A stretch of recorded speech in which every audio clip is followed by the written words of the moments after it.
Alhamdulillah,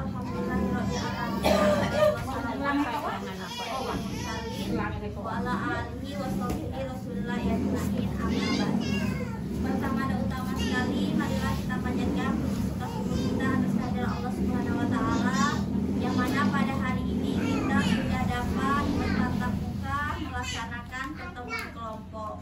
Kemudian sholawat beserta salam marilah kita kirimkan kepada arwah junjungan Nabi Muhammad SAW, yang mana beliau telah membawa kita dari alam kegelapan menuju alam terang menerang, alam yang penuh pengetahuan seperti kita rasakan pada saat ini. Bagaimana kabarnya ibu-ibu? Baik, sehat ya, alhamdulillah. Sehat. Ada sakit kan Bu? Kenapa? Oh ini cuaca panas berutang hujan. Semoga kita semua diberi kesehatan ada sakit tentang cara cermat meminjam dan menabung. Jadi mengurangi ketergantungan terhadap utang dengan menabung. Ibu-ibu, sebelumnya saya mau nanya, ibu-ibu biasanya suka berhutang tidak? Suka.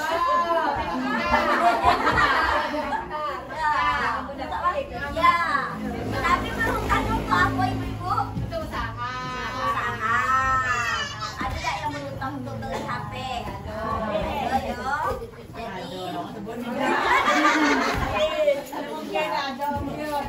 Terus ibu-ibu punya tabungan enggak? Ada ya? Kenapa enggak nabung? Nah, ibu hari ini kita akan membahas cermat menabung dan meminjam uang. Nah, kalau biasanya ya, pernah nggak ibu terjadi kondisi darurat, misalnya tiba-tiba suami sakit, anak sakit, tidak pegang uang, kering. Nah, terus terus tidak punya tabungan, ujung-ujungnya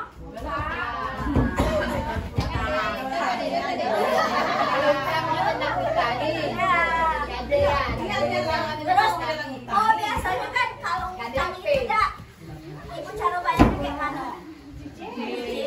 Sudah tuh kalau tidak dapat itu pinjam lagi dengan yang lain tak? Kayak gitu tak? Ada juga, ada ya yang gali lubang tutup lubang. Ya biasanya banyak itu.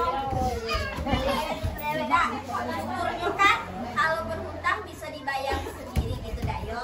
Tapi kebanyakan orang yang gali lubang tutup lubang, pinjam duit sama rentenir nanti bayarnya lebih, sudah tuh minjam lagi di tempat lain menutupi hutang ini gitu.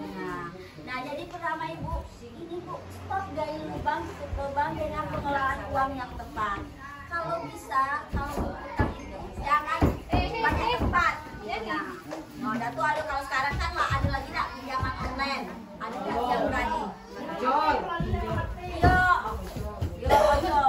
Nah, bu, kalau ojol itu lebih kejam lagi bu, bunganya lebih tinggi lagi. Pertama, rencanakan dan kendalikan penggunaan uang bersama keluarga. Ibu biasanya ngajak suami tak kalau rencanakan keuangan? Ngajak cari duit tak yo? Jadi rencanakan, kendalikan penggunaan uang bersama keluarga. Kemudian biasakan menabung dengan disiplin. Ibu-ibu menabung enggak? Nyeleng lah, tapi kan aja. Tapi kalau bakso lewat beli bakso juga ya. Baru ngisi paginya siang di bibir lain ya. Ayo. Paginya ya bu, paginya nabung. Lalu siang lewat makan bakso, langsung joker. Nah, padahal seharusnya ibu itu bisa disiplin menabung. Karena apa? Karena dengan menabung itu nanti bisa membantu keuangan di saat kondisi darurat. Jadi itu misalnya anak sakit atau suami sakit kemudian selanjutnya pertimbangkan dengan matang sebelum memutuskan berhutang. Jadi kalau memang sudah kondisi darurat kita pengen berhutang, pastikan kita meminjam untuk apa tujuannya. Dan kebanyakan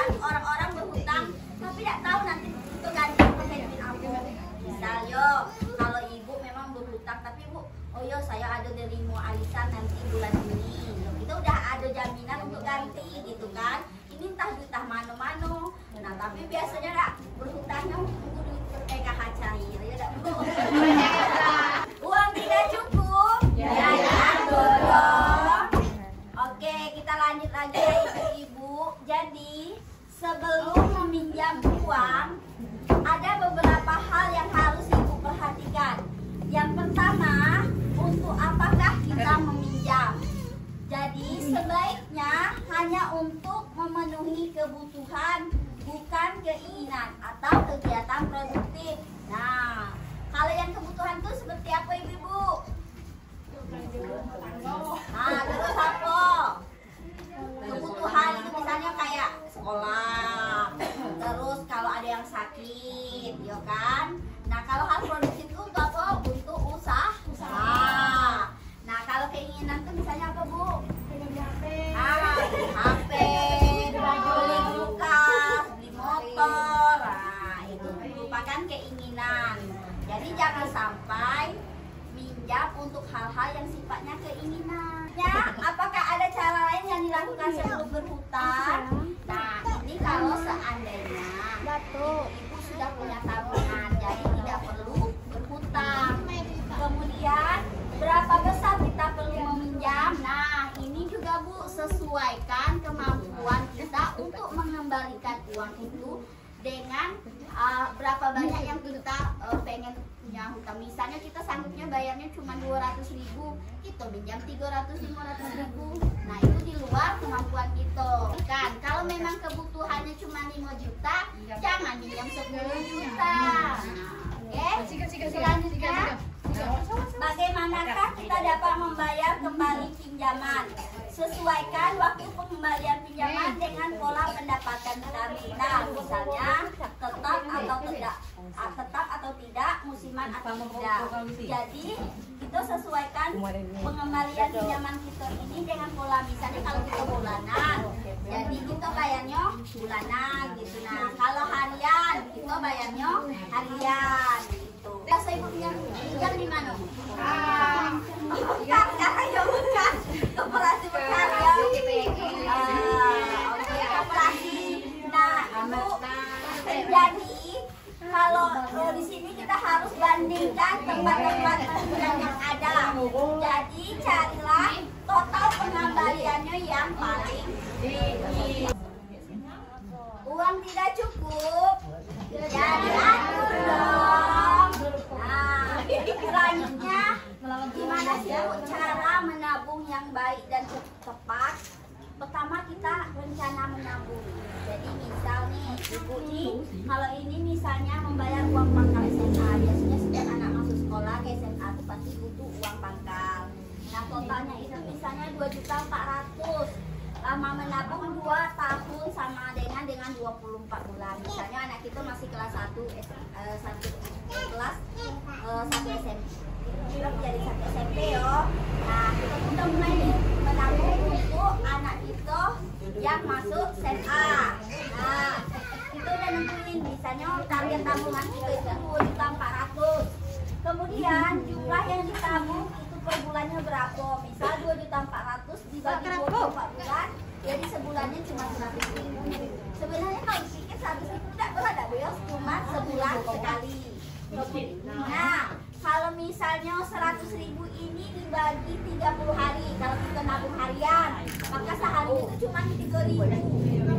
Nah, 3.000 sehari. Jadi kalau kita nabungnya per hari, gitu kan, itu sehari kita belanja 20.000 per hari kan. Nah, dengan pas anak-anak masuk sekolah bingung, udah kasih duit, nak bayar ini tidak kasih duit.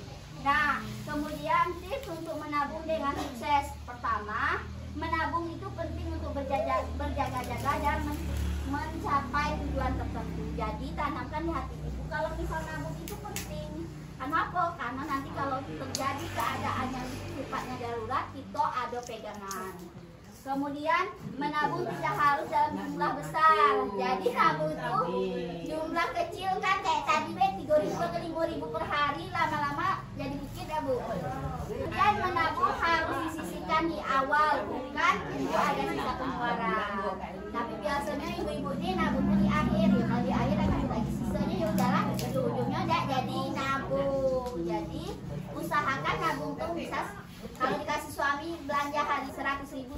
10.000-nya udah kita celengin atau kita pakai. Kalau sekarang kan di sekolah-sekolah kan ada tempat nabung nggak bu, anak-anak tuh kan. Nah jadi bisa nabungnya sama anak kita di sekolah lah. Mau itu sehari bisa gitu. Asal ada bu, asal ada ke. Yang masalahnya sekarang nggak ada. Nah gitu. Kalau tidak cukup, ya aku dong. Jadi yang jelas ibu-ibu satu. Pembelajaran hari ini adalah ibu-ibu usahakan punya tabungan. Tidak apa-apa nabungnya cuma 5.000 sehari, 10.000 sehari, tapi minimal ketika ada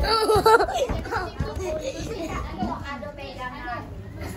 Karena mau sekolah kan kapan kita butuhkan bisa narik. Kalau di rumah kan khawatirnya celengan tadi ada yang lah. Kemudian nggak tahan nak korek gitu, nak nyukilnya tuh nak teng teng teng.